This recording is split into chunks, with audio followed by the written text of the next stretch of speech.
Good afternoon, everybody. We are in Central Park. I believe it is about 10:30 at night. We're just going to be walking around a little bit. I think it's supposed to rain within the next couple minutes here, so I brought the umbrella. Hopefully the rain holds out. And it is Thursday night in New York City. I'm going to be taking a lap around Central Park, and then we will make our way down to Park Avenue and Grand Central Station. So I hope everybody's having a good night. Everybody had a good day. And we will start our walk. Sally's here, says, hey, Tom. Lena's here, says, hi, Tom. Reels says, Tom, my boy, let's go. What's up, Reels? Reels is one of our good friends at the channel. Please check out our pal Reels. He also has a great channel. Melee says, hi. Grant Link, what's going on, Grant Link? L, the original, Edward, or Orland Edwards, what's going on, everybody? Good night. Happy Thursday, DJ. Says, hola, Tom, how are you doing? I'm doing really well. Doing really well today. Today is Thursday in New York. Unfortunately, we don't have the skateboard because it's on and off rain a little bit in the city. So we will just have to take a walk around for now. So we will head to the Upper East Side and then walk down through Park Avenue. Sally says, glad to see you, Tom. It's a beautiful night. We have Grant here from New Zealand. What's going on? Hello, Grant. Rosie says, ¿Cómo estás? Muy bien. Muy bien, y tú? Hey, Debbie says, hello from Brazil. Welcome all of our Brazilian viewers. Grant Link says, near Central Park South. Yes, Grant, we are near Central Park South. Vicky, or Victoria Greco, is from Buenos Aires, Argentina. Hope you're well. Happy Thursday, everybody. L, the original, always good to see you on the channel, in the chat. It should be a pretty quiet night. We'll take a little bit of a walk around Central Park. No skateboarding because it's on and off rain pretty much all night. But it's very good to see everybody. Grant, how are you? Vicky Greco. Dante Rose, what's going on? How are you? Angelo says, hey, from Puerto Rico. Welcome to all of our Puerto Rican viewers. Seal Bear says, good evening, everyone. Thanks, Tom, for streaming tonight. Stay safe out there. Seems really desolate. Yeah, so we're in Central Park. I do enjoy walking around Central Park at night. Wendy's here. It has a pretty good view too. So this is the main bike path in Central Park. So if you want to get to the exact location where I'm at, you can go to 6th Avenue or Avenue of the Americans and 59th Street. Very, very beautiful out here tonight. Grant Link says Central Park is safe at 11 p.m. It's really safe. I think it's really safe. Chair says, what's up, man? Yellow Bruh says, is the park lit well? I think the park is lit pretty well. Letty Munoz. Hola, Letty. How are you? But yeah, I think Central Park is pretty safe at night. See, here's a police officer patrolling the park.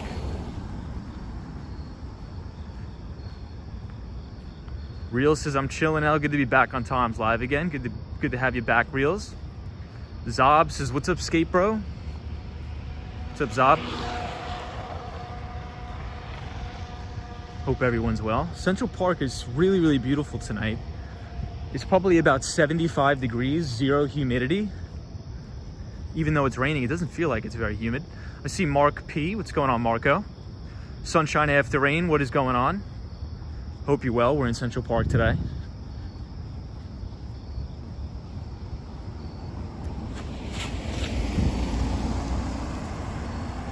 And I see Fred T, Disney cast member, says love it. What's up, Disney cast member? Disney cast member is a fellow Long Islander. So this is one of my favorite views in Central Park right here. We're overlooking the east side of Manhattan. Wendy says, be safe there. Thank you, Wendy. It's really peaceful here at night. So very peaceful. I'm not sure if you guys can hear this on the stream, but you can hear all the crickets chirping and everything in the background. Hey, Lady O is here. What's up, Lady O? Hope you're well. So this is one of my favorite views in the city. Right here from Central Park, you could see the entire, I would probably say Midtown East, or the east side. So this is 432 Park Avenue. Fred Teese is a very relaxing background. Ren, how are you? German says, hi Tom, how are you? Messy Craig, what is going on? I see you in the chat. Lady O, Lena, Wendy. Welcome everybody. Hope everybody's having a great Thursday. Already Friday, already the end of the week. Super excited about that. So I'm actually going to Becco tomorrow night, which should be fun. I'm gonna go with some friends. Geeky Lawrence says, hey Tom, no skateboard tonight? Yeah, no skateboard because it's supposed to rain on and off. It actually just stopped raining here in the city. Octopus, I see you. What's going on? Hello. Hope you're enjoying your night. Yeah, so usually everybody, when it rains or when it's slick, I'm not sure if you can see all the rain on the ground. I usually don't like to take out the skateboard, just because I don't really want to deal with the slickness of the ground. So we'll just be walking around tonight. Sean says, yo man, checking in from Washington, D.C. Been loving those shots. Hey, awesome. Thank you for joining the channel. I appreciate it. Elle says, I just saw a little mouse. Yeah, there's a ton of rats in Central Park, especially after dark. That's when they all come out. So there's a lot of rats. Ro the Evil says, I'm in town for vacation. I visited Central Park in the rain this afternoon. That's awesome. Very pleasant. Yeah, Central Park's great. Central Park's awesome. Yeah, I am okay, Ren. I'm okay. I'm good. But thank you. I appreciate that. You need skateboard sound effects, says Marco P. Very true. Very true. Indeed, we do. Yeah, especially, so contrary to what a lot of people think, when there's a little bit of rain, only a tiny bit of rain on the ground, it's actually the most slippery because the rain lifts up all of the grease from the ground and it makes it just like a total slippery grease slick. It's actually better if it rains consistently, but today it's been on and off rain. So we're gonna leave the board at home and just take a walk around. L the Original says, I can't wait for snow. I think I could wait a little bit for the snow. The snow's okay during like Christmas time, and then after that I get sick of it. JK says, hi Tom, glad to see you. See you on. I told you it would rain yesterday at the start of your cast. Remember? I did. I do. J Time says, what's up, bro? How did you say we can watch the Stanley Druckenmiller video? So if you do in the chat, if you type !Druck, D-R-U-C-K, I programmed the Nightbot to drop a link to the Stanley Druckenmiller video. So Nightbot just dropped the video.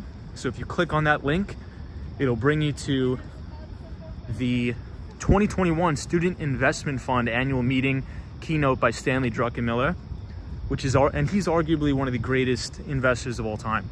So please check that out. I think it's probably a must watch for everybody.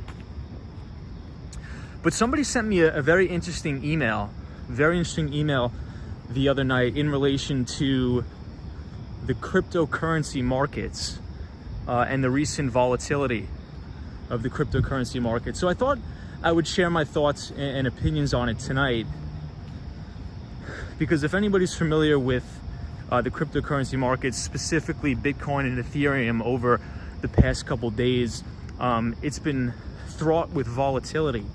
And what it's really called is a flash crash. So essentially we had a crash of about 20% within the matter of a day or so. And I think that's probably because the cryptocurrency markets in itself, if you think about it holistically, it's so small. Right here, I believe, so don't quote me on this, I believe that the entire market capitalization of all cryptocurrencies is about $2 trillion, maybe a little less than $2 trillion, right? So it's extremely, extremely small. But if you think about something like the S&P 500, I think the total market capitalization of the S&P 500 is probably about 35 to 38 trillion. So it's an extremely illiquid market, and it's not regulated at all.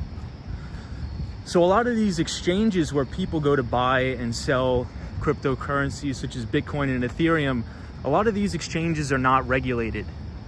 So when you don't have regulated exchanges, many of these exchanges offer crazy amount of leverage, like 20 to 1 or 50 to 1 leverage. Some of them essentially offer. So what that means is if you're levered 50 to 1 on your account and the price action moves, you know, even a couple $100 one way or the other on you, you're going to get liquidated. It's called your account gets liquidated. Essentially, you lose all your money. So if too many people are levered one way or the other, you know, that could send shockwaves throughout the entire market. And if you have mass liquidations spanning throughout the entire cryptocurrency market, you know, you're going to have major exacerbated sell-offs, especially in an asset like Bitcoin, when I think the entire market capitalization of Bitcoin's under $1 trillion. So that's sort of my take on it. I think it's in very infancy stages, and I think as it progresses and as the SEC and other, you know, organizations around the world really make stronger regulations and rules in relation to how some of these exchanges work, I think volatility will decrease over time, and things will get a little bit quote unquote safer, I should say. I see Gerald Lee in here. What's up, Gerald Lee? How are you?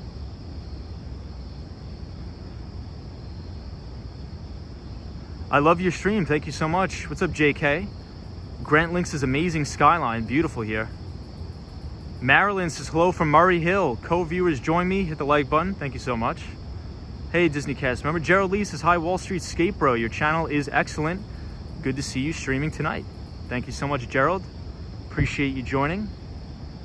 We're gonna walk to Grand Central Station tonight. Eric says, if you could get a paid $1 a second, how long would it take for you to save your first trillion? I'm not sure. Hello from India. What's up, Brandy? Says, hi, how are you? I'm back from last night's stream. Love from Brooklyn, New York. What's your favorite building in the city? I think the Seagram building is my favorite. So maybe we'll walk past the Seagram building tonight. So the Seagram building is on Park Avenue. It's one of my favorite buildings. But you could see a really nice skyline here from Central Park. So you can see Central Park Tower, 220 Central Park South. Kinesh says, hello from India. What is going on? Welcome to all of our Indian viewers. Hello, everybody. New York is so beautiful. I'm gonna move to New York next month. That's awesome. Where are you moving from? Are you moving to New York from another country or from somewhere in the United States? Well, check out this shot of the skyline. Looks amazing. Joe Hernandez says, hi, Tom. Cryptocurrency is too unstable. China just put a lot of changes to it, and cryptocurrency went down in 2 days, says Joe Hernandez.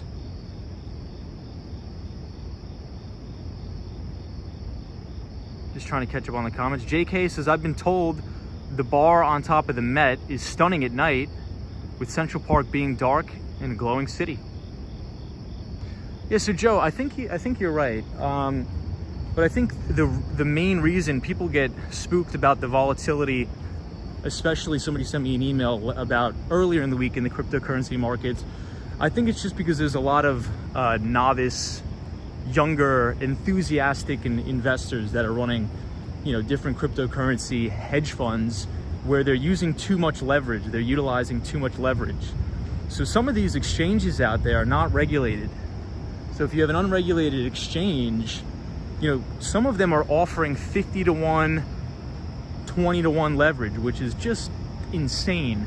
So if you have too many people on one side of the trade that are all on leverage, and you have price movements, even small price fluctuations one way or the other, what you're going to have is mass liquidations. It's called you getting liquidated. So a lot of people's accounts are liquidated.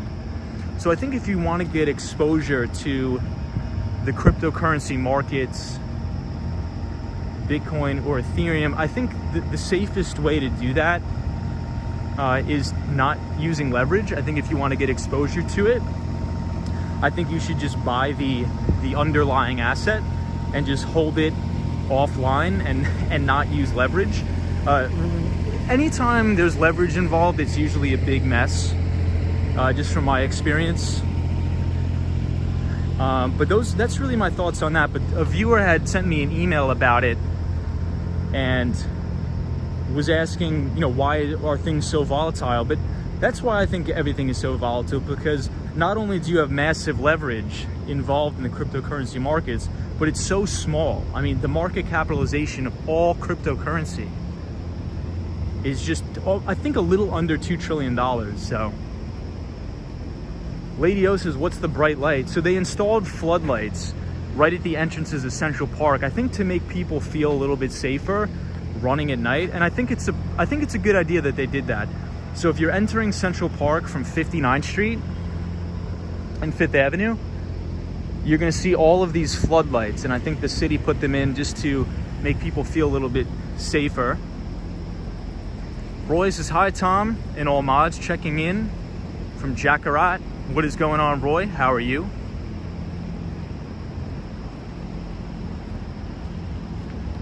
Edson, it is not dangerous. The RT440 says, what do you think of what Warren Buffett and Charlie Munger say about Bitcoin? Yeah, so I believe they view Bitcoin as, and cryptocurrencies in general, as rat poison. I can see where they're coming from, but here's what I will say. There's a lot of smart people on both sides of the fence that are for and against cryptocurrencies, Bitcoin, Ethereum, things like that. So I think the best way to rationalize it for your own personal self is to see if you see the value in it. And I think I've stated my opinions on this before, but where I see value in cryptocurrencies in general, doesn't necessarily have to be Bitcoin, but I guess we'll just talk about Bitcoin in itself. I see value for remittances in the remittance market. And I think a lot of times, especially for American investors and people in Canada or in developed nations, I think we become privileged in sort of being masked to see what life is really like for other people in third world countries and even emerging markets, because sometimes some emerging market countries, the majority of their GDP is made up from remittances, right? I believe El Salvador just adopted Bitcoin as legal tender. And if you think about the GDP of El Salvador, the majority of their GDP is actually made up of remittances.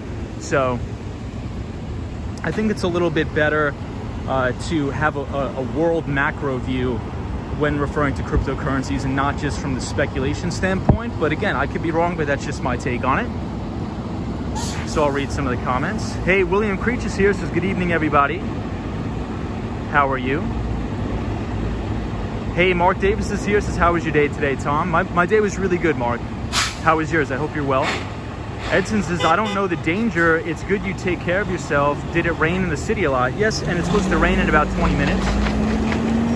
Joe Hernandez is correct, Tom. The problem also are people don't truly know the market, says Joe Hernandez. Are you using a gimbal? Yes, I am. JK says, a similar park to Central Park, Stanley Park in Vancouver, BC. Awesome, JK. Hey, Esther says, hola, Tom. Buenos noches. Buenos noches. How are you?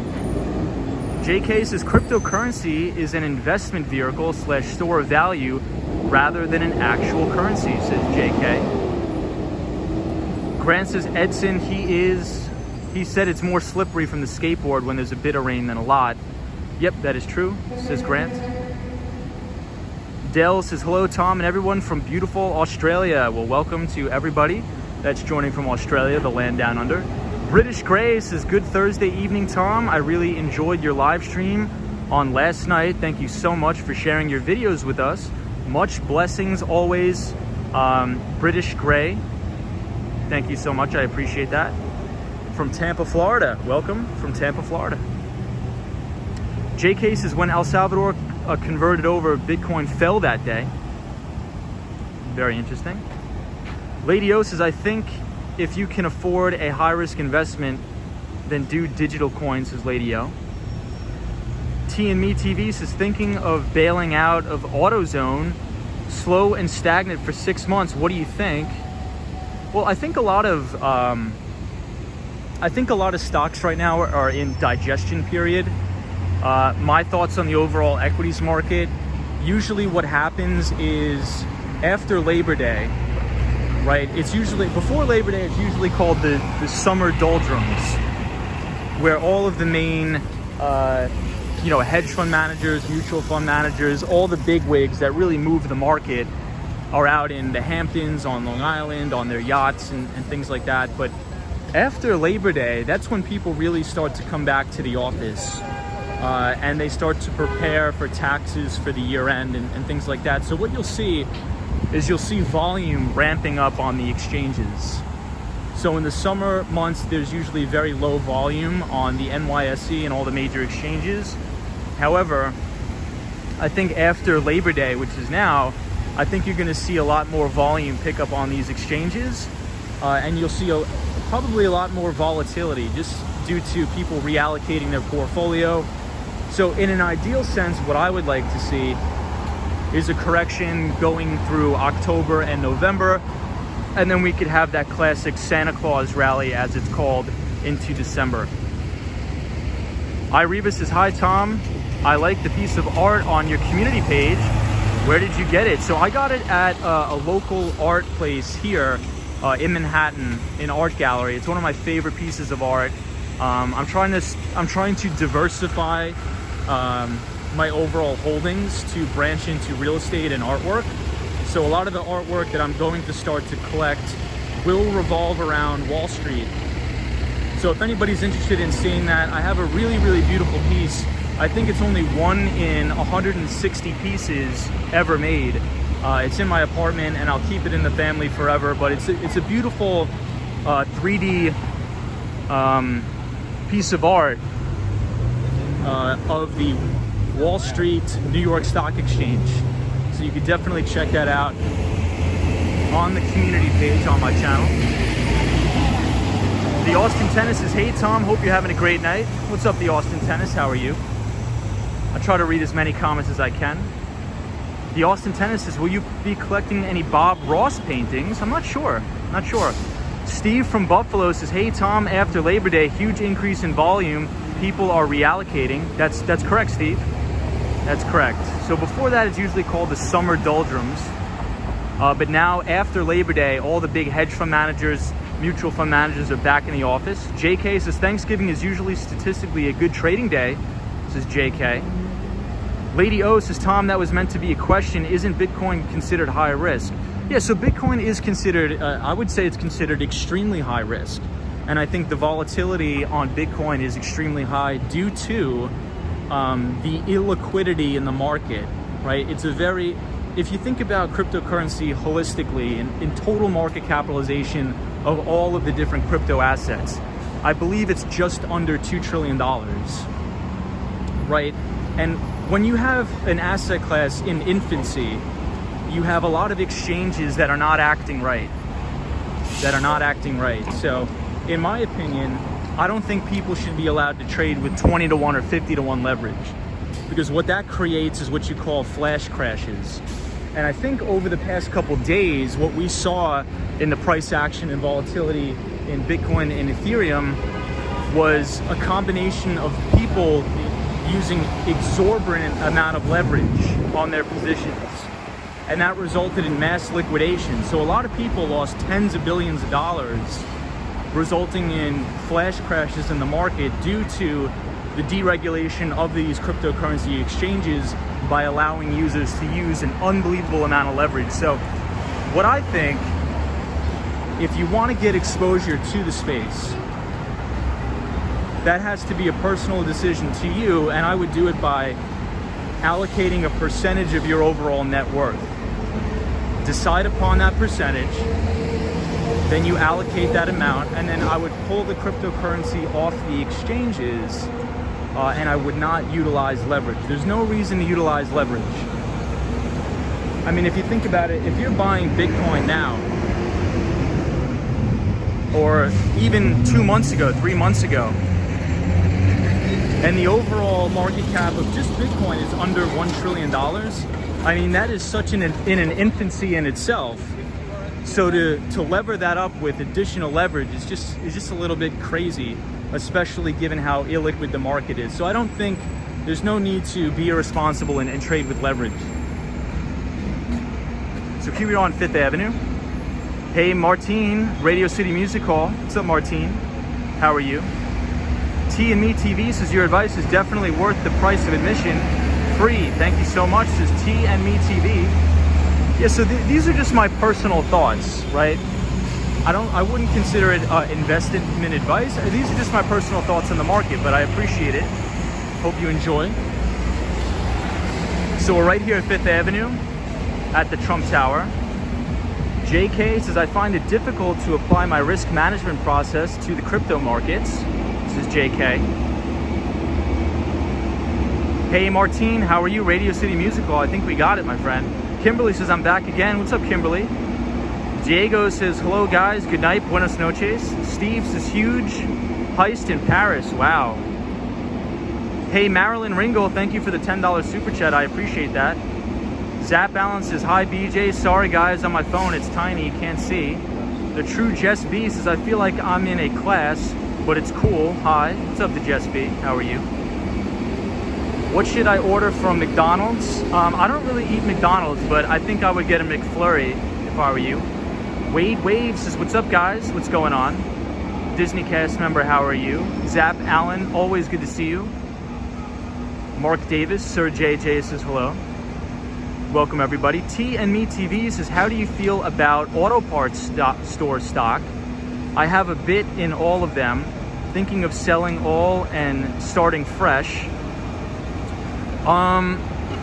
So let's do this, T and Me. If you send me an email, I can give you a more definitive answer, because usually the specific equities that I cover are tech stocks. However, I will tell you this. There's been increasing demand for auto parts, especially due to the pandemic, because with the supply chain disruptions due to the coronavirus. Oh, sorry, I can't say that word. But due to those supply chain disruptions, there's actually a shortage of new cars on the market. So what that's done is it's driven up the overall prices of used cars. So if you actually look at the used car market right now, you can't even get a cheap used car because the prices of used vehicles are being bid up to beyond belief. So I think you're always going to have demand for auto parts and things like that. But I was reading a very good article in Investors Business Daily, T and Me TV, that was talking about advanced auto parts. So Investors Business Daily, in my opinion, is the best equity research newspaper that exists ever. So I'll definitely keep a note of that. If you send me an email, I'll send you the article that I was thinking about. I believe it was in the paper about 2 weeks ago. So I'll try to read all the comments, but I'm not sure if it's just me, guys, but I feel that the traffic noise is 10 times louder today than it usually is. JK says, Investors Business Daily. Wow, good stuff, Tom, says JK.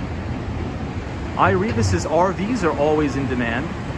Joe Hernandez says, storage of computer chips are changing the new car market.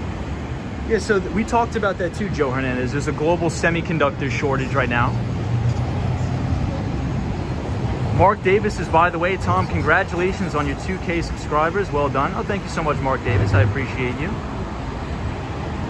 Do you intend to go somewhere beyond Central Park tonight? Yes, we do. Isabel says, bonjour from Montreal. Great to follow your stream. Bonjour. Welcome, everybody, from Montreal. Joe Hernandez says, Tom, always say that. Disclaimer to cover yourself. It's only my opinion that covers you. I agree.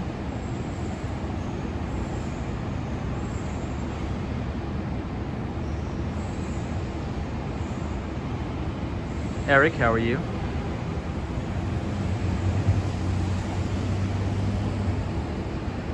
Marilyn says, what made you decide to start the channel? I really like skateboarding, and I really like talking about different companies and evaluating them. The True Jess B says, it's interesting, enjoying the views. That's awesome. JK says, love Tom's channel, Wall Street and New York walks. Awesome. Thank you so much, JK. The True Jess B says, oh my God, are you a broker? No, I'm not. I work in tech. JK says, equities, I find it much easier to manage. Hey, David Kumar says, what's up, Tom? How are you? What's going on?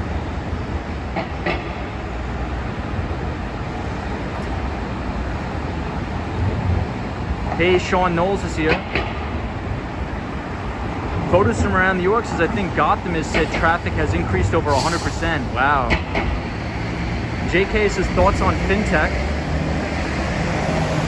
Yeah, so I think fintech, so in relation to companies like Square and the like, PayPal, I think those are probably going to continue to be the leaders going into the next decade. Mainly because I think we're turning into an ever-increasing global economy. I think you're seeing the globalization of economies as opposed to just segregation of economies to just the US. And I think that's all due to technology, right? I think technology is bringing the world together quite literally. So I think you're going to see a detachment of segregation in the world in terms of an economy, and more focused towards a global economy, which I think is mostly good. And that's why I think my stance on Bitcoin remains the same, is where I truly see it either number one as a digital store of value is number one, and number two, I think it's going to help a lot of people in emerging markets. I think it's going to help a lot of people in emerging markets. And I could be wrong. Again, these are just my opinions. This is all opinionated, but I think what happens is when you grow up in the United States, especially, I think you can become blinded to what life is like in other countries. And I'm not saying that that's a bad thing, but I think it's good to look at the world in a global view and understand that not everybody has the luxuries of walking 2 minutes down the block and going to a bank and opening a bank account. The majority of the world is underbanked, right? So I think if you look at it holistically, the majority of people in the world, even if they're stricken by poverty, they still have access to mobile phones and cell phones, right? So if you can create a world where your bank account can be your phone, that'll bring a lot of people out of poverty. And I think that's an overall good thing. So for example, if you're an immigrant from Latin America to the United States, and a portion of your income you send back to your country, you're now in the remittance market, right? You're now in the market of remittances. And companies like Western Union and all these payment transfer companies can really make it extremely expensive for these people to send money back home. But if you can have a low cost, low transaction cryptocurrency to do that, I do see the value in that. And maybe that's not Bitcoin. Maybe it won't work out. So maybe it's like a central bank digital currency. But all I know is that I think the overall theme and the thematics about a digital currency will undoubtedly lift a lot of people out of poverty all over the world. So that's my take. Jason Gates says, I think banking by phone one day will be here. Hey, Nicole. Nicola says Sri Lanka. JK says fintech is a good industry to invest in. Edson says, what church is that? Well, that was St. Thomas Church. Julie says, happy good evening, happy Thursday.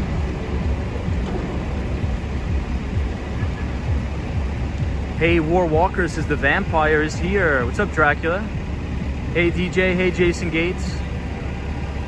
Marilyn says, Kimberly, per your message, who was the other walker? Hey RR, what's going on? How are you? What do you think, which stock has the best dividends and what about? Skeeter says the view is so amazing. I did just use Charles Schwab to transfer the foreign money.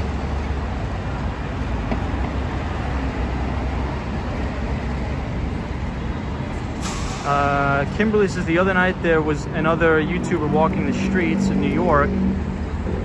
Wow. Brandy says, what are your thoughts on emerging markets? I do have exposure to emerging markets, but obviously, you know, investing in the emerging markets increases your risk. And I think it's very dependent on the dollar. So since the dollar is the world's reserve currency, I think a weaker dollar is overall very positive for emerging markets. But if you're in an environment where you have a very strong dollar, it's very negative in emerging markets, especially if you have foreign companies that report their earnings in those foreign currencies. What area are you currently in? We are walking down 5th Avenue, right near St. Patrick's Cathedral. Marilyn says, you are getting viewers from all over the world. The channel algorithm must be on your side. Walkers who are YouTubing from you are getting exposure from your channel. It's awesome. Daryl says, hello from Chicago, Illinois. Warwalker says, Tom, going to have 1,000 subs. Thank you so much, Warwalker. Hey, the Mighty Bull, how are you, my friend? Hey, Nicola, how are you?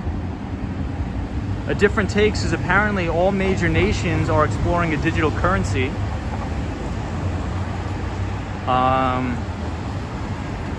But shouldn't everyone always be concerned with who or what enterprise is behind a global currency? I think that's a great question, a different take. So a different take just brought up a fantastic question. I think that was the question of the night. And we could go down a huge rabbit hole and talk about that all night. And so maybe we will. I think I really want to be careful with my words here. I don't want to say the concern of a globalized digital currency. I'll say the probability, just to avoid any confrontation in the chat. But I think the probability of a reserve digital currency from some sort of global central bank, I think is pretty likely within the next 10 years. I don't think that's probably going to be necessarily negative, but I think central banks all over the world are exploring the idea of digital currencies. Now, a lot of people may not like that. And that's why a lot of people say, you know, Bitcoin is the currency of the people. Now, that may be true or that may be false. I'm not the one to judge. But I do think it's appropriate for everybody to plan for some sort of central bank issued currency. I know Jerome Powell has talked about it in the past. And, you know, there's been a lot of speculation that they'll actually are going to start distributing sort of digital dollars that will expire to help stimulate the economy. And I think that's years down the line. So for example, the central bank could actually airdrop digital dollars in your wallet, and then if you don't spend them by, let's say, X date and X time, they'll actually expire on you. And a very well-known economist was theorizing about this. And I think it's very possible. You know, I wouldn't rule anything out, but I do think that a digital central bank currency is coming. Hey, Alden Stallworth says, how's everybody doing? What's going on? British Grey, it's Fashion Week. Can you please cover it for all of us? Thank you so much, British Grey. Yeah, we'll walk around. Do you know anything about SEPT IRA? Are you talking? Yeah, an IRA? Yeah, absolutely. A retirement account. What do you think of companies like Chime, Acorn? Seems as if physical banks are disappearing. I'm not a big fan of Acorns, any of that stuff, in my opinion. But I do believe that companies like Square is going to be the new bank account. So companies like Square that owns Cash App, as well as PayPal, is coming out with a new platform. Lace is loving the saxophone. A State bike.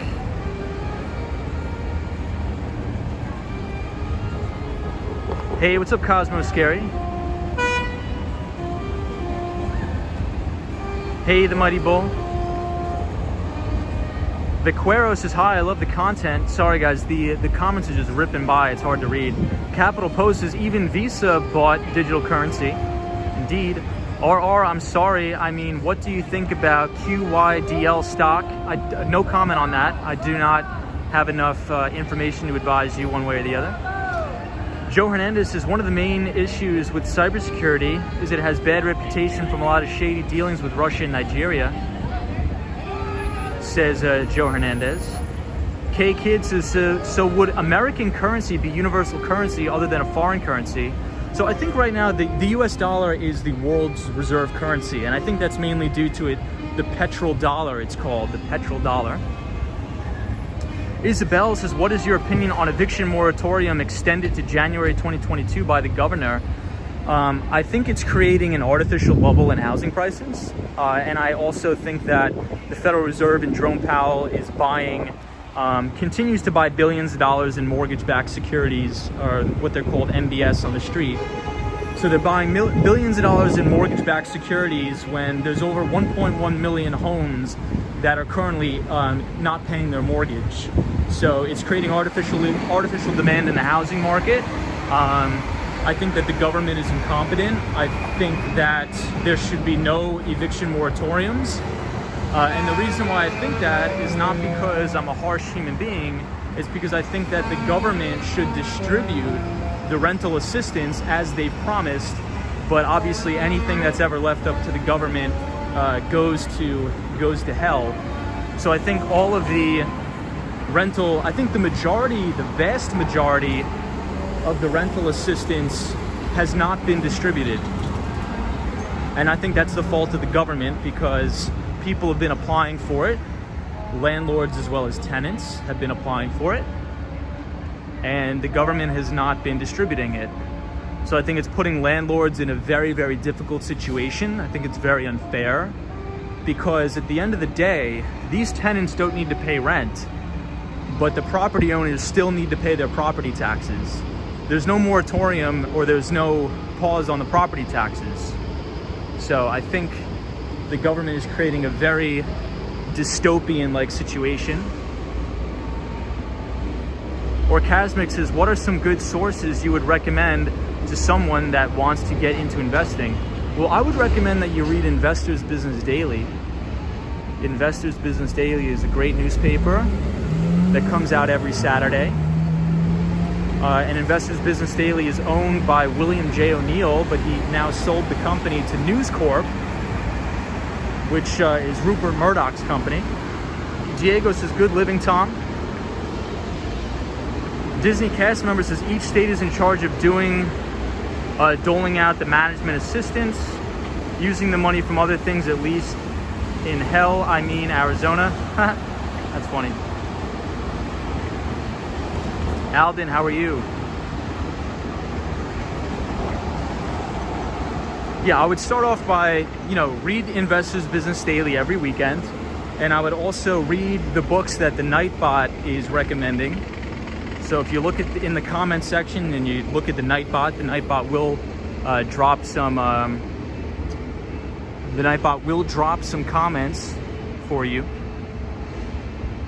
The Mighty Bull says paper money has the ability to transfer the virus to its users. Mighty Bull, that's actually a very good point. So the Mighty Bull actually brought up a fantastic point there.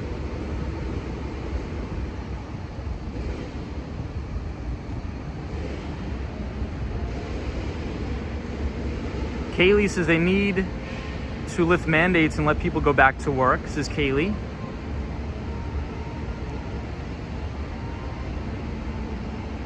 Cosmo Can says that trash can represents my life. No, it doesn't, Cosmo. You're amazing, man. Eric says the petrodollar is being eroded by Russia. Very interesting point. War Walker says the saxophone is dreamy in the city. Daniel G, what's up, Penelope? Good evening. How are you? Hope everybody's well. Ryan B says not sure your plans on 9/11, but I'd love to see the memorial. Thank you. Yeah, maybe we'll check it out. Penelope says in hell, Tennessee.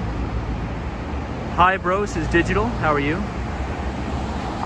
Marilyn says people are taking advantage of the moratorium. There are people who can pay their bills but are not. Many landlords are small business owners. They get screwed as they cannot pay the bills. And there are squatters in the Hamptons. Wow. Wow, that's really crazy.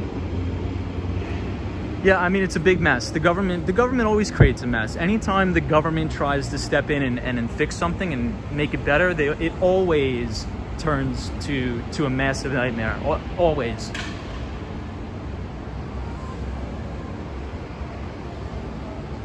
Well, take a look at the Empire State Building. It looks beautiful tonight, everybody.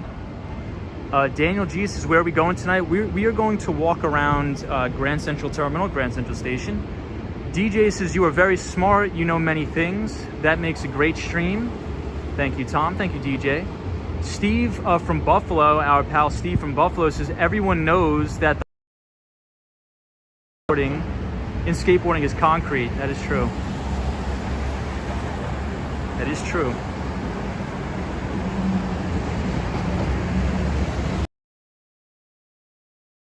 Rain is one of our moderators, so she just dropped the link to a free audiobook. So if anybody's interested in learning about investing, click on that link and it'll take you to a free audiobook on YouTube by Peter Lynch. Peter Lynch. Hey, Razzle Dazzle is our pal from California, an MRI technologist. Says, hey, Tom. Hope all is well. Does New York City have rent control? Yeah, I think some apartments are under rent control in New York City, for sure, absolutely. Skateboard. So it's supposed to rain tonight. So anytime it rains, I won't skateboard because the ground is way too slippery for skateboarding. So do you normally skate? Yeah, so every day on the stream, we normally skateboard around the city unless it's raining or drizzling. I don't want to skateboard when it's raining because if anybody's who's ever ridden a skateboard when it's raining just a little bit, it's so slippery, it's like not even to be believed. Cosmo, how are you, man? Fred T says, yes, there are rent-controlled apartments in New York City. Penelope says, good, Tom, thanks, hope you are well. Yep, big mess. Penelope, always good to see you. Charlie, saludos, how are you? Hey, Chris Park is here. What's up, Chris? M. Ma says, some believe we are having our own version of the Roaring 20s. Do you think this would end like the 1929? So here's my take on the economy. If you actually look at the economy, the United States economy is actually contracting at its fastest pace ever right now. The U.S. economy right now is actually contracting at its fastest pace ever. Markets are at all-time record highs. The reason why housing prices are at all-time record highs is because of the Federal Reserve. The Federal Reserve has artificially inflated or reinflated a housing bubble in this country, stock market bubble in this country, due to their very monetary policies. So if you think about a person like Jerome Powell that continues to buy billions of dollars in mortgage-backed securities, creating artificial demand for housing, whatever he's doing in the repo markets, keeping interest rates at rock bottom levels, that forces investors to look for yield, right? So if interest rates are artificially low, that means everybody can afford to buy a house. Essentially, money is free. So if you have inflation running at 4%, but banks are lending you money at 2%, in theory, you got the money for free, right? These central banks are gifting you money for free. So I think that so long as the Federal Reserve, Jerome Powell, continues its asset purchases, continues to buy mortgage-backed securities, continues to leave interest rates at artificially low levels, I think money has to circulate somewhere. So the money is going to find places to go. So it's going to go into the housing market, it's going to go into the equities market, and I think we should probably continue to see all-time record highs in short order. Now, should we have a 10 to 15% correction, I think that would be very bullish if Jerome Powell continues to leave monetary policy very accommodative.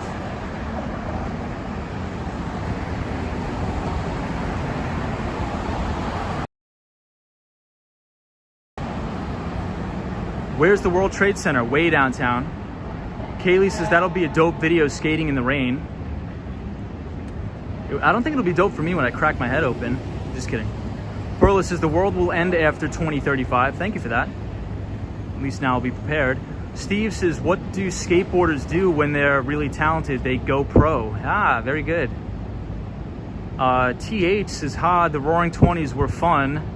They were not running around in masks, being prudent.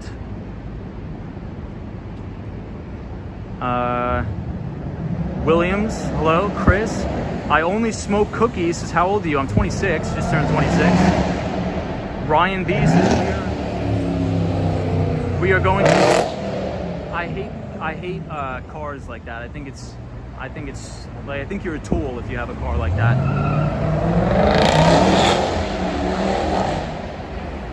Let me see. We are going to hit our borrowing limit very soon, says Ryan B. I don't know if we have a borrowing limit. Chaudhry Ali says, hello from New Jersey again, Tom. How are you? Hey, Chris Park. New York is a state or a city, both. Peter Schiff might actually be right. So, Cosmo, that's good that you bring that up. Peter Schiff is right, but he's also been wrong for 10 years. Yeah, I only smoke cookies, says people say the same thing for 10 years. So that's a very, I think this is a very good point of topic of conversation, because Peter Schiff, these people have been calling for a market crash for the past 10 years, right? But what they forget to factor in is the sheer power of the Federal Reserve, right? So if you think about the greatest investors of all time, like Stanley Druckenmiller, there's arguably never been an investor like Stanley Druckenmiller ever. Paul Tudor Jones. The first thing that these people say is, always look to see what the Federal Reserve is doing. So Peter Schiff may be right and says, yeah, the bubble, inflating an equities bubble. But what he fails to understand is just how long this could go on. It's true that one day all of this should correct to fair value, but nobody knows when that is, right? Nobody really knows when that is. So when I only smoke cookies brings up that point that everybody's been saying the same thing for 10 years. He's actually right. He or she is actually right. But where you want to look, if you want to know where equities prices are going, in my opinion, you have to look at the debt market, right? The debt market, the stock market is a derivative of the bond market. A lot of people don't understand that. I'll say it again. The stock market is a derivative of the debt market, right? So if you look at the 10-year yield, and the 10-year yield is stable, and you don't have an uncontrolled sell-off in the debt market, equities should continue higher over time. Now, if you have an uncontrolled sell-off in that 10-year yield and it starts to spike uncontrollably, now you know when it's time to run for the hills. So here we are at the New York Public Library, the Stephen Schwarzman building, beautiful. I think this is some of the best architecture in New York City. And we're overlooking Bank of America Tower. The Mighty Bull says the book 1984 explains the world we're living in today. I'll check it out, The Mighty Bull. Thank you so much.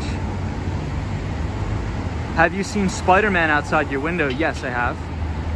Tours this Hyatt Park regular room, Renaissance or Times Square edition balcony room.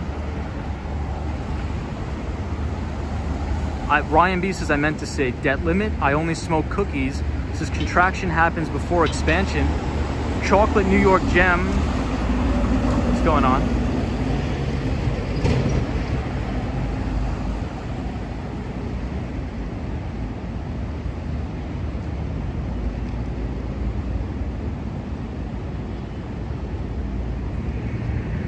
Rose says, what do you like most about the city and what do you dislike most about the city? So the thing I like the most about the city the diversity, not only in the people here, but I think also the diversity in the economy. It's like an economic sanctuary, I think New York City is. So I think I like the diversity in the food, the diversity in the people, and the economic diversity, I should say.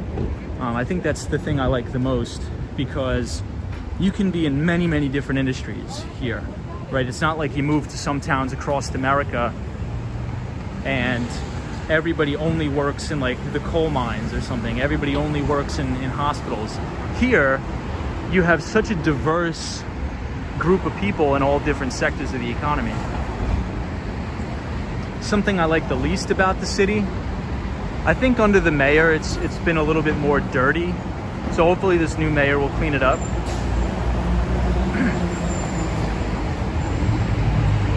Atomic Punk NYC says, where did Warren Weimer Jr. and put their 1 point city? I have no idea. George says you love Bryant Park. Jay says the Empire State Building is in a mint color because of Fashion Week. Yeah, Jay, it looks beautiful, doesn't it? Check it out. So that's the top of the Empire State Building. It looks great. Marilyn says, I know the names of the Library Lions. Do you? I do know the names of the Library Lions.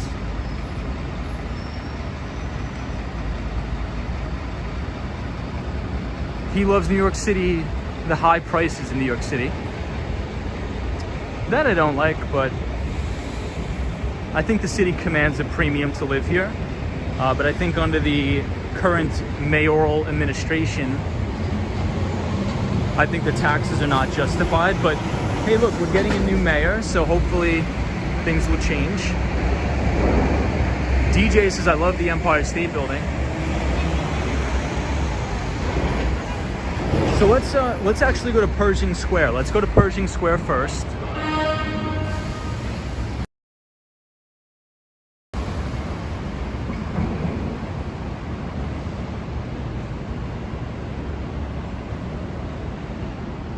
So we're gonna go to Pershing Square by the Grand Central Terminal.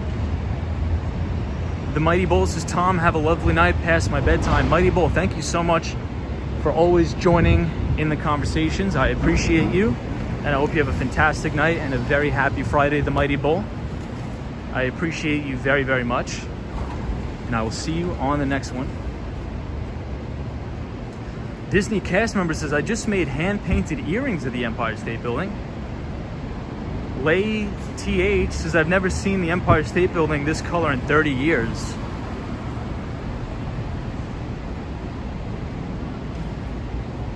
So I guess they're opening a dollar store here, it looks like. It's called David's Deals. 48 says, hello, Tom from New Zealand. What's going on? Daniel G says, when is the new mayor elected? So I think he was already elected, but I don't know when he starts. But we do have a new mayor. Hey, Perla Gomez, how are you? In a closet to healthy 6 figures in a few years, the city has opportunity. Thank you, Cosmo. Yeah, this city has opportunity no matter the high taxes, no matter how much people get upset about it, no matter how much I get upset about it. The city has unlimited opportunity, especially for earnings potential, especially for the opportunity to get a great education and to make something of yourself. So I'm very bullish on New York City long term. I don't think any government, no matter how irrational it may be, could ever take down New York City.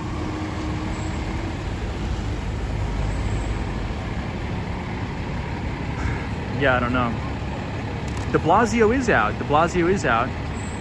Mayor Eric Adams is the new guy.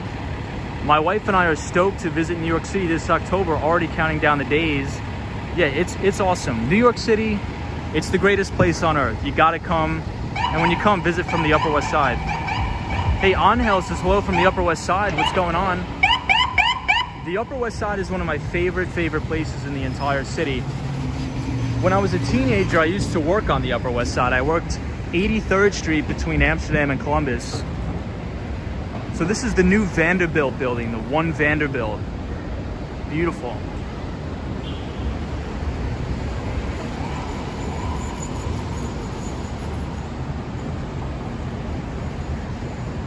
Mayoral election has not happened yet. I thought it already happened. I thought he already got elected, Eric Adams. I don't really follow politics that much, but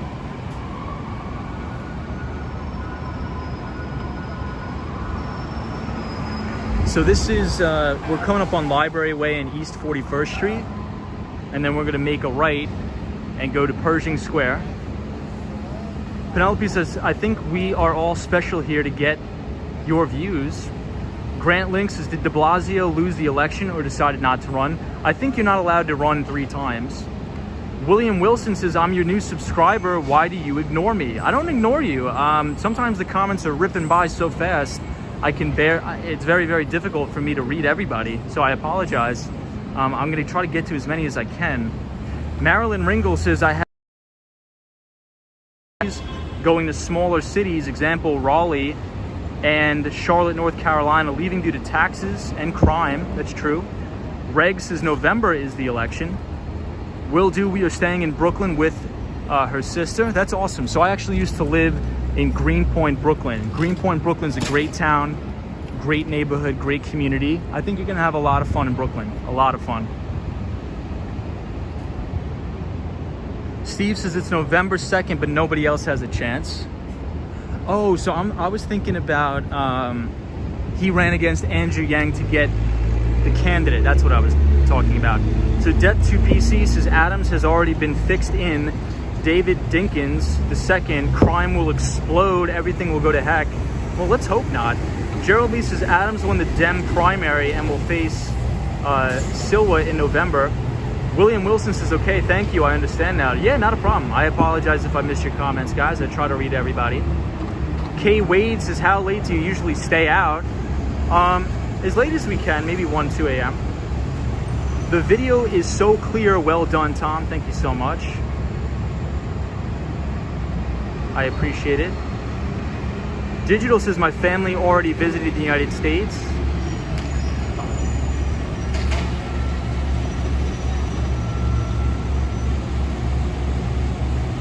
M. Moss says, you said Upper West Side is better than Upper East Side. Why is that? I think there's more culture on the Upper West Side. So the Upper East Side it's very, how should I say? I don't want to say like stuck up, but it's a lot of like extremely, extremely old, wealthy people. And the Upper West Side has a very more younger, more hip vibe with better restaurants, I think. And it's not so like, I don't know how to explain it, but it's more relaxed. Like you can go to the Upper West Side, hang out, skateboard around, you know, wear jeans and a t-shirt. I feel like when I'm on the Upper East Side, I need to dress like I'm going to some sort of gala. So here we are at the Chrysler building. Grant Links is less snobby. I wouldn't say the Upper East Side is snobby, but it's just not as relaxed as the Upper West.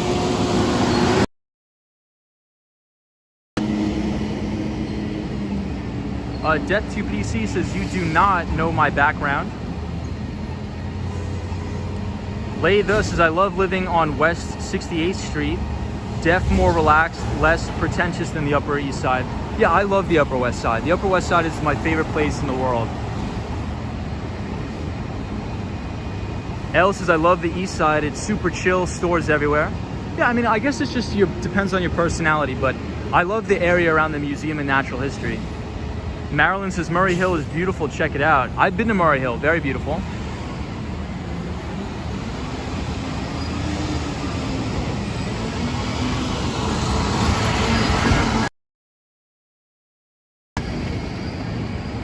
George says, you're such a gentleman, Tom. Thank you, George.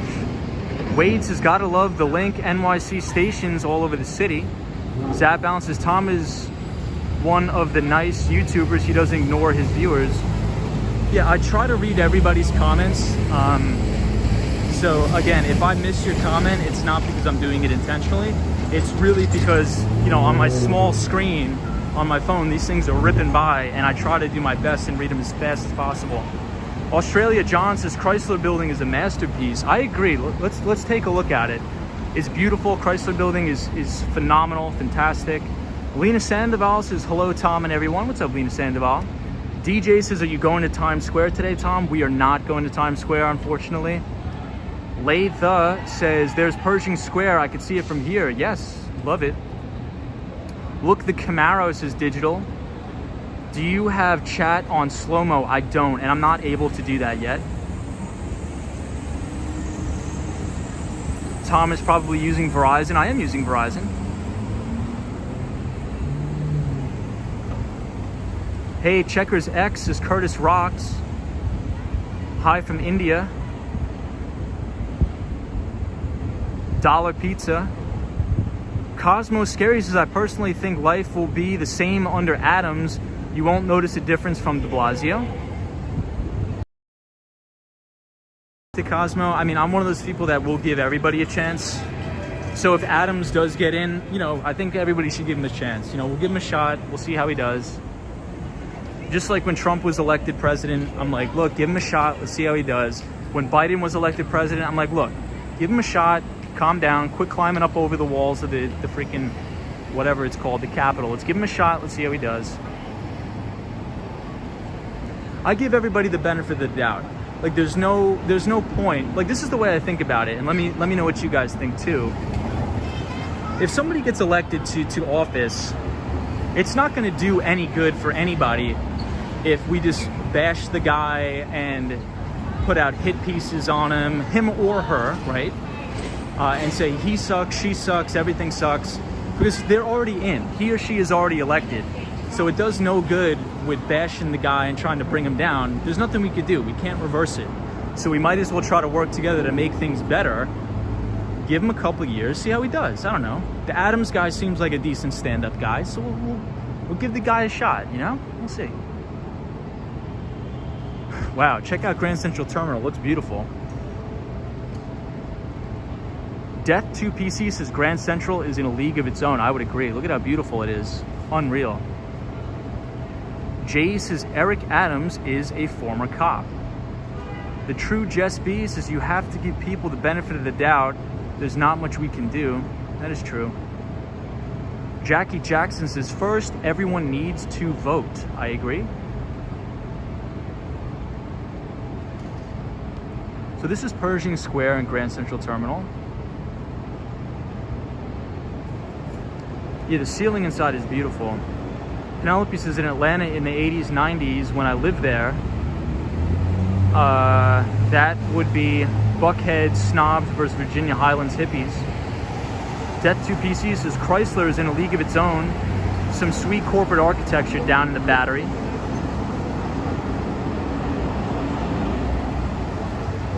What phone are you using? I'm using an iPhone 11.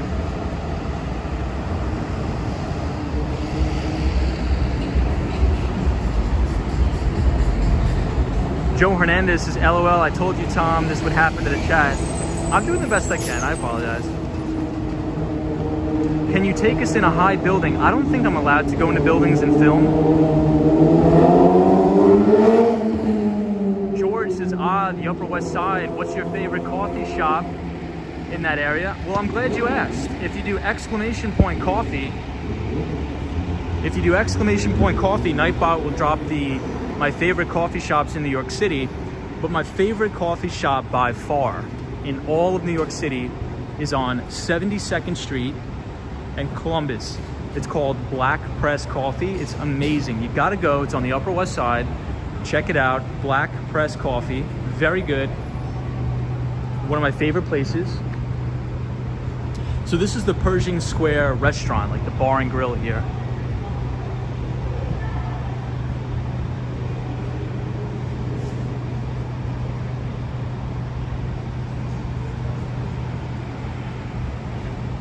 And this is the main entrance to Grand Central Station, right here at 89 East 42nd Street. T&Me TV says your camera is crystal clear and deep definition. Amazing. Well, thank you so much. L the Original says if Tom doesn't read your comment, it's not because he's ignoring you. On our end, our comments look different, but on Tom's end, it is small and only 3 comments show per second. sometimes he misses it. That is true. George says check, thank you.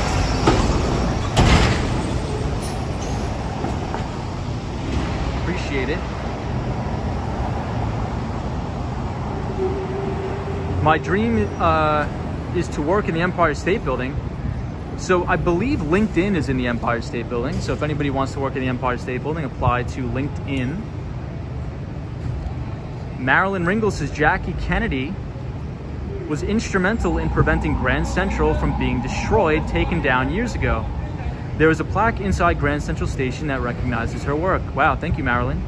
Thomas says, hey Tom, really enjoying these late night streams in New York City. Thank you. Thomas, we really appreciate you, and it's an honor to talk to you, pal. Thank you so much for being here. Photos from around New York says, I have literally never eaten at this restaurant. Is it any good? Photos, I've never been here either. However, if we take a look on the inside, it's actually pretty cool looking. It's like built right into the bridge. So we'll take a little walk around and we'll look into it. The architecture inside is amazing of this restaurant, but I've never personally eaten in here either. I just think it's kind of unique how the restaurant is built right into the bridge that goes directly to Grand Central Station. So I think it's pretty cool. And it's right here, Pershing Square Plaza on Park Avenue. I don't think they really like you filming in here, but I'll show you guys just what it looks like briefly in here. It's beautiful. It's so cool.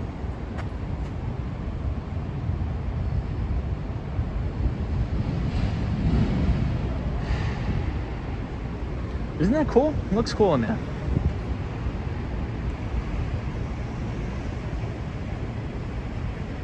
Hey, Sally is here. Says, nice, Tom. What's up, Sally? How are you? El the Original says it's gorgeous inside. Isn't it gorgeous there? Look at the little rat. I think it's very unique how the restaurant's built right into the bridge. Very unique. Death Two Pieces is gorgeous ceiling. I agree. So we'll go up and around. So I think this is a Fashion Week event here. I don't really know too much about Fashion Week, but it looks like somebody of importance is right here. We'll take a little walk around. We'll see what all the ruckus is about.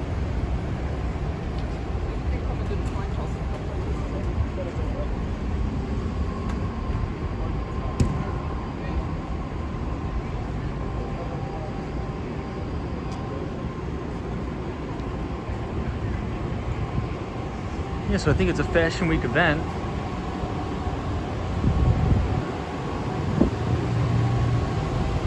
Cosmo Scary says, who's this? I'm not sure.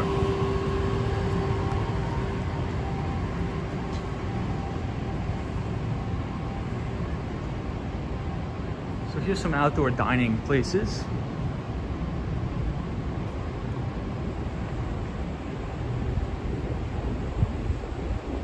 And we'll come out the other side of the block.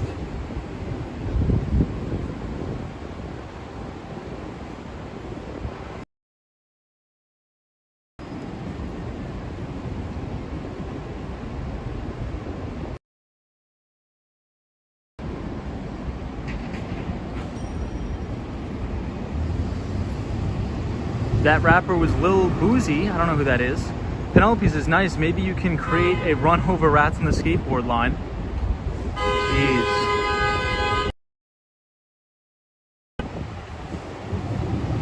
Fabiana says, hello Tom, we are from Brazil. Fabiana and Douglas, hey, welcome everybody from Brazil. I know a couple days ago was the Brazilian Independence Day, so welcome. Hope you all had a great Brazilian Independence Day. Disney cast member says Long Island is teeming with deer. It is. It definitely is teeming with deer. That's why you gotta watch out for ticks.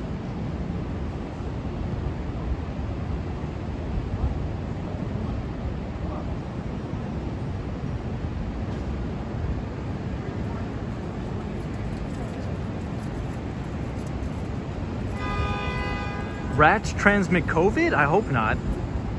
Because if that's the case, we got a ton of rats.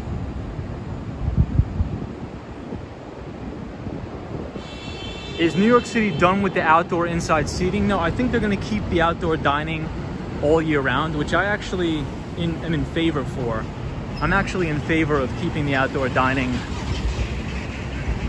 up forever. I think it adds more character to the city when you see the outdoor dining. I think it's really unique, in my opinion. I love the outdoor dining. I'm sorry if the phone is a little bit jittery, but this same person keeps calling me. Thomas says, I never did get an answer regarding what kind of camera Tom is using. It is something very small, like a DJI Pocket Osmo. I'm not even sure what that is. I just use an iPhone 11. I just stream on my iPhone 11 and we skateboard around the city as well as walk. Cosmo Scary says, I totally agree with you, Tom. It makes New York feel more little like European. Yeah, like this. Like, I think this looks beautiful. You know, imagine if this wasn't here. I think a lot of the restaurants do a really good job with setting up outdoor dining. So if you guys look to your right, they make it really nice. Like these are, like this one has fully working ceiling fans. I think it looks pretty beautiful.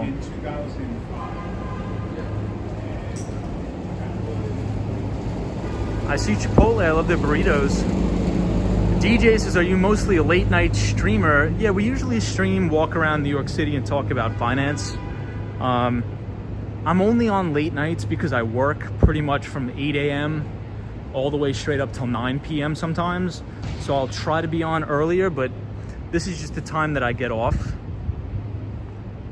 and I really have free time. They do add congestion, says Death to PC. Yeah, that is a nice outdoor space. The True Jess B, thank you so much for being here.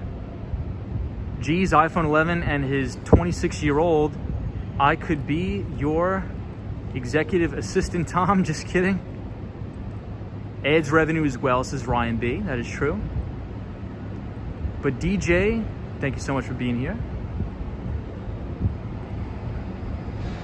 So tonight's topic, for people that were just joining, we were talking about the cryptocurrency markets and the illiquidity and the infancy of this market. So if you're interested in that, you could catch the replay. And we were talking about volatility, the dangers of leverage, and the infancy of the space.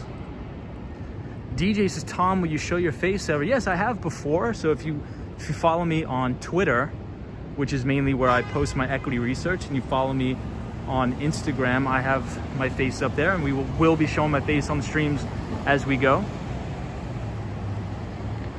So RSA filed a lawsuit to reverse the New York governor's extension of the rental moratoriums, says Stan Kovic. That's going to be very interesting to see how it plays out. Facts 101 says, I saw a rat. Yeah, there's a lot of those. YouTube says 330 people watching my TV, says 315. Wow, that's awesome. Thank you everybody for watching. I hope you're enjoying it.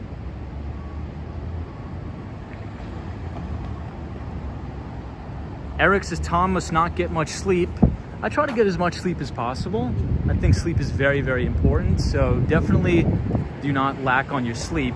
So check out the view of Grand Central Terminal from Park Avenue. This looks beautiful here. Slade says hi. What's up, Slade? William Wilson says okay. What is going on? Diego says, a late night streamer walking around New York City talking about finance. A very unique niche, not gonna lie. Hey Diego, how are you, my friend? Hope you're well.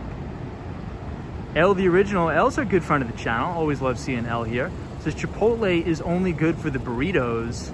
The one in downtown Chicago sucks so bad. I have to visit Chicago, L. I really have to visit Chicago.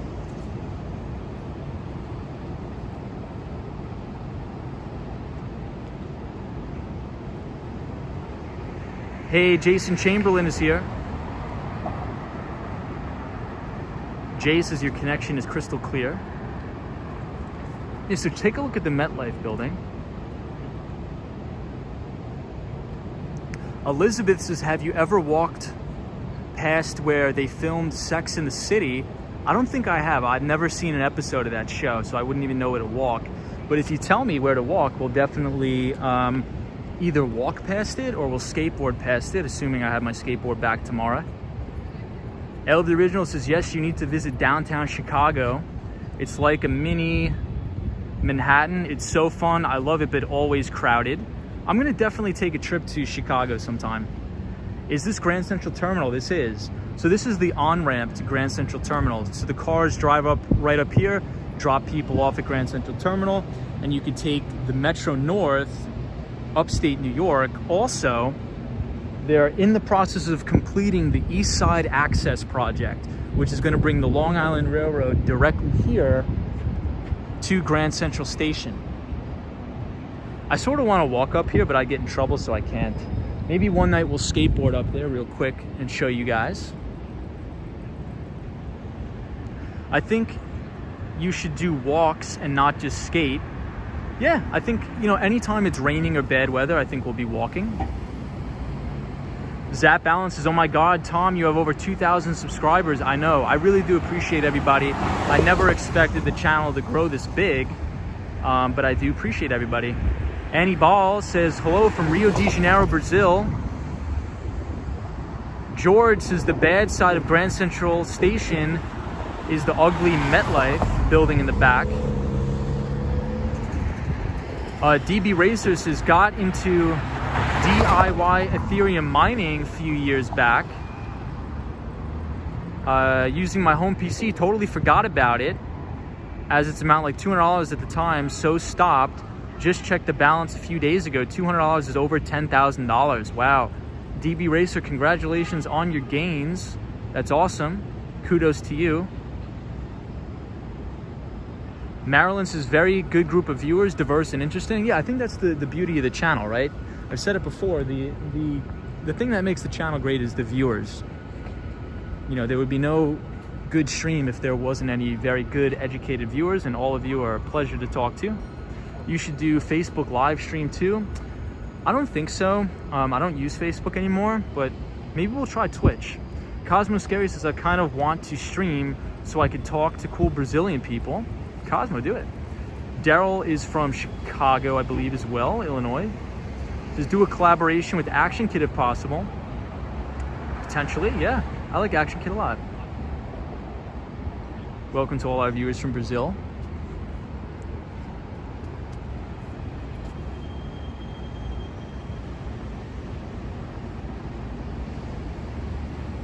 Lay the says, I think what makes the channel great is your emotional maturity, just saying. Thank you for that. I do think it's the conversations we have as well. We talk about a different topic every day on the stream, and I think there's a lot of good collaboration, and I learn a lot too, so I appreciate the kind words. Jeff says, love your videos. What we'll do when it starts snowing. So we'll probably be in Miami, Florida when it starts snowing, hopefully. But we will still be doing the streams, and Fridays we should be doing the streams behind the desk, but that'll mainly be only allocated for finance. So for those of you who are not interested in that, you don't have to tune in, but I've gotten a lot of requests to do that, so I think we'll make it change up the content just to make it diverse for a lot of people to enjoy.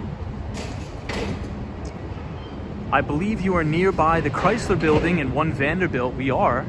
We're about to see One Vanderbilt very soon, and I think in 2 weeks. The observation deck is going to open at One Vanderbilt right here. So it has the blue top. It's awesome.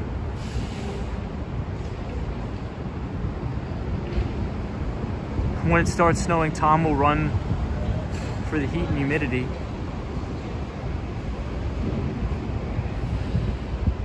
Best financial advice not enough people know about. Ren 1018 says, what's the best financial advice not a lot of people know about? I think the best piece of advice, and that's helped me out a lot, is just to don't buy anything based on recommendations of random people or friends or family, because they don't know anything. They don't know what they're talking about. Don't go on Reddit and look for the latest hot stock pick. Don't listen to any of these charlatans that are running YouTube advertisements saying that they have the new hottest penny stock trading course. They're all charlatans, and they only make money selling their courses. They really have no idea about real investing and how to evaluate companies.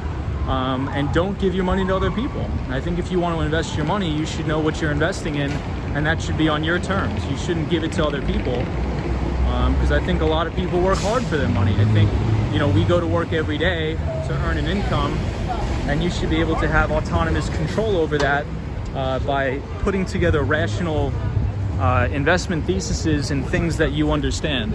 So if you don't understand anything, I wouldn't invest at all, which is very contrary to what a lot of people would say.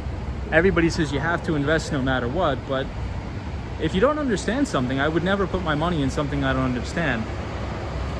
So in my opinion, if you want to get into investing and you want to understand it, you got to do the work. It's not going to else. You got to do it yourself. And that may not be the most popular thing to say, but I think that's the most, because I'm telling you, I know I'm only 26 years old, but I've been doing this a long time. Okay, I've been doing this a long time. I consult with some hedge funds that run a lot of money, and you gotta take means into your own hands and don't buy random individual stocks if you don't know anything about them, and don't listen to anybody that says they're making a lot of money in the stock market, because the people that I've met throughout my life that brag the most about making a ton of money in the stock market all the time usually are the people that don't have any money. So that is my take on it. Wow, check out I don't think we've ever seen this view of the Chrysler building before. Check it out. This is like a full-on view of the Chrysler building. Look at how beautiful this looks. Wow.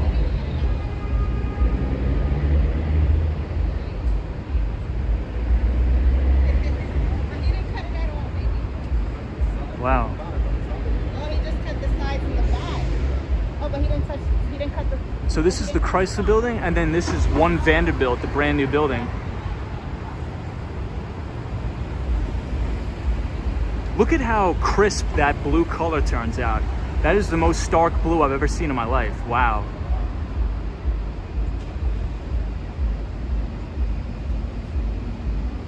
Wow, that's really crazy. I'm glad we walked over here. Thank you to whoever told us to walk over here. It was really nice. So I'll catch up on some of the comments.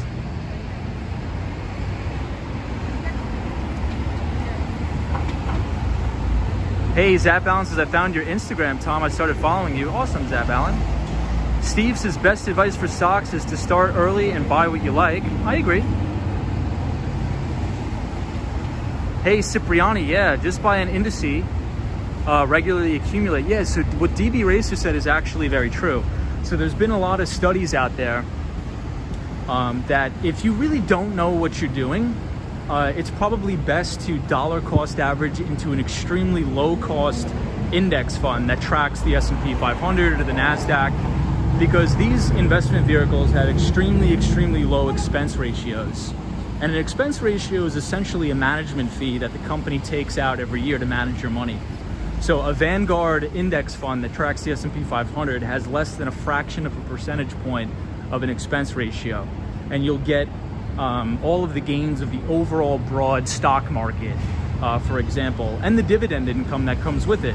So if you don't really know what you're doing, if you don't know how to evaluate companies and look at an earnings report and scrutinize the balance sheet, the cash flow statement, your best bet is just dollar cost averaging into a low cost index fund that tracks the S&P 500.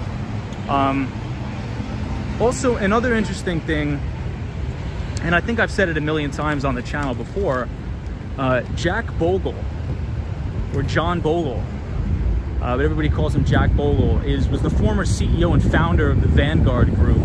He unfortunately passed away, but he was very old. He essentially exposed the mutual fund industry on Wall Street, because the mutual fund industry on Wall Street, very oftentimes they do not perform or outperform the S&P 500 or the overall broader stock market, but the fees that they used to charge were exorbitant. really, really irrational, exuberant fees. So you had a front load fee of like 5%, a back end load fee of 5%.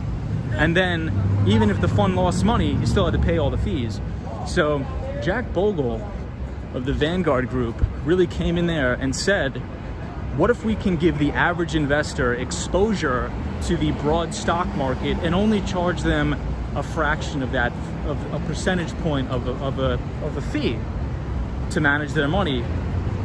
And now we don't have to worry about picking individual stocks. We could just own the broader stock market. And that investment strategy has proved investment strategies out there. But there are people who do beat the market and outperform, but usually those mutual funds come with extreme fees. Thomas says, wow, I just subscribed, love this channel. Tom, I like your channel banner avatar, cute, who designed it? Somebody on Fiverr designed it, actually. Ed Case is so helpful. Would it be redundant to have an ETF where top holdings have companies like Apple, Google, etc., but then also invest separately with my own pie, including those same companies? So Ed K, that's a great question. And I know I'm seeing the comments whizzing by, and I wish I do, is after the stream is over, I'm gonna go back and rewatch the stream. Comments. So what Ed says is, look, if I buy an ETF and the main holdings are Google, Facebook, and Amazon, should I also hold Google, Facebook, and Amazon in my regular portfolio? Now, what I'll say, I'll preface this by saying this is my own personal opinions. This isn't based in any sort of factual data sets. However, oftentimes many of the things that I'm saying is actually based in fact, but these are just my personal opinions. And this is not a recommendation to do everything. This is just what I do. There's something called having diversification. Now, let's say if you own an ETF that's very heavy weighted in tech stocks. Like one of my buddies said, hey Tom, look at my portfolio, tell me what you think. I think it's very diversified. I go and I look in his portfolio, and he owns Apple, Microsoft, Amazon, and Facebook. I'm like, well, that's not a diversified portfolio, because oftentimes sectors tend to move in lockstep of one another, right? So if you own only tech stocks, you know, if Facebook is down 2 points on the day, you can probably bet that also Twitter, Amazon, and Google will also be down a couple points. The way to develop a diversified portfolio is to diversify based on sector or on industry group in the economy or in the stock market. So if you just own, if your portfolio is all tech stocks, you're gonna pretty much move in lockstep with the technology sector, right? So if you say, hey, I own Google, if I own Twitter, Facebook, Atlassian, whatever, you're probably...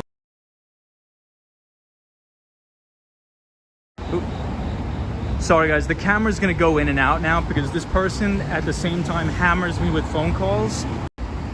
So I'm gonna have to hang up. You know what, I'm actually gonna have, I gotta take this, I gotta go. So I'm gonna have to end the stream short, I apologize. We'll pick up tomorrow. I really gotta take this is for work. I know it's late, but I gotta take this. But essentially what I would do is you gotta diversify based on sector. Right? So if you own all tech stocks, you know, it's just going to be like your long beta, right? So a lot of the times people will beta weight their portfolios, right? Also, it's like, oh, I own a diversified portfolio and I own all oil stocks. Well, your portfolio is probably going to be based on the volatility of the underlying commodity. It's probably not going to, you know, be... So I guess that's the overall gist of it. But yeah, so what I would do and what I personally do is I have an account where I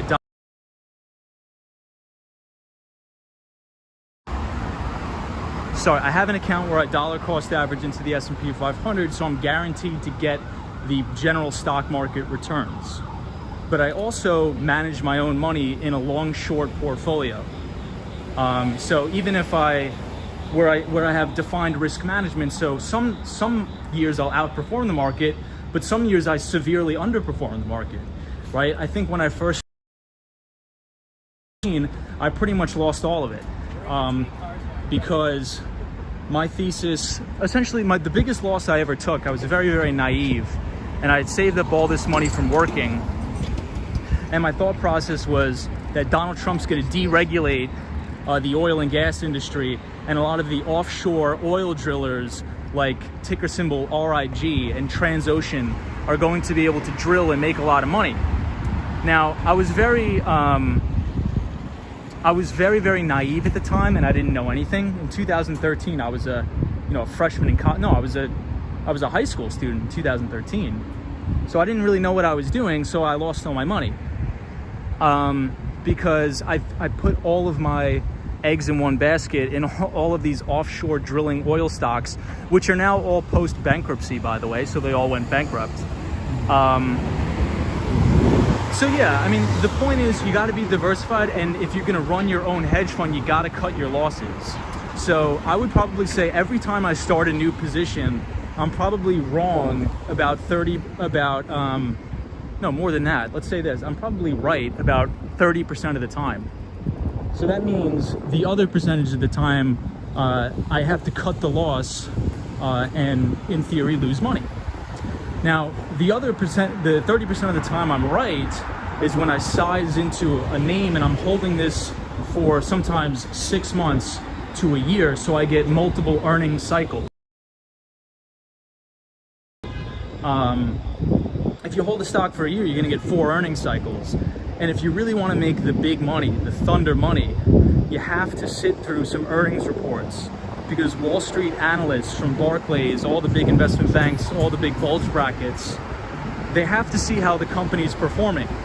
So if they beat on the top and the bottom line, and they raise guidance for the next quarter, that's considered a beat and raise quarter. That means the health of the overall business. The health of the overall business is expanding and growing, and their EPS is doing extremely, extremely well in terms of compounded growth.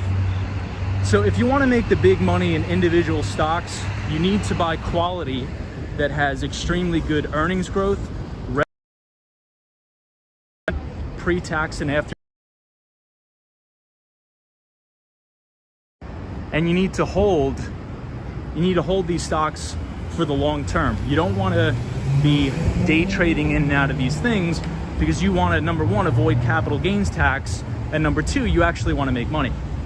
So I do have to go. I apologize to everybody. I'm sorry I can't read all the comments, but I will be on tomorrow. We'll either be doing a desk stream behind the desk, or we'll be skateboarding around the city. So I appreciate everybody that's been joining the stream. I do have to go. George, thank you so much. Larry, I appreciate you. Sunshine After Rain, everybody that's been subscribing. Ali Perez, Thomas, thank you. Grant Link, everybody in the comments. Daniel G, Zap, Allen, Thomas, everybody, I appreciate you guys. Be safe. Have a fantastic Friday. It's already the end of the week. Keep it positive, and I will see you all in the next one. Take it easy, L, the original DJ, Dell, Jackie, Jackson. Appreciate you. Have a good night, everybody. Charlie, buenos noches. And I'll leave you off with the view of One Vanderbilt and the Chrysler Building. And I will see you all in the next one, everybody. Take it easy.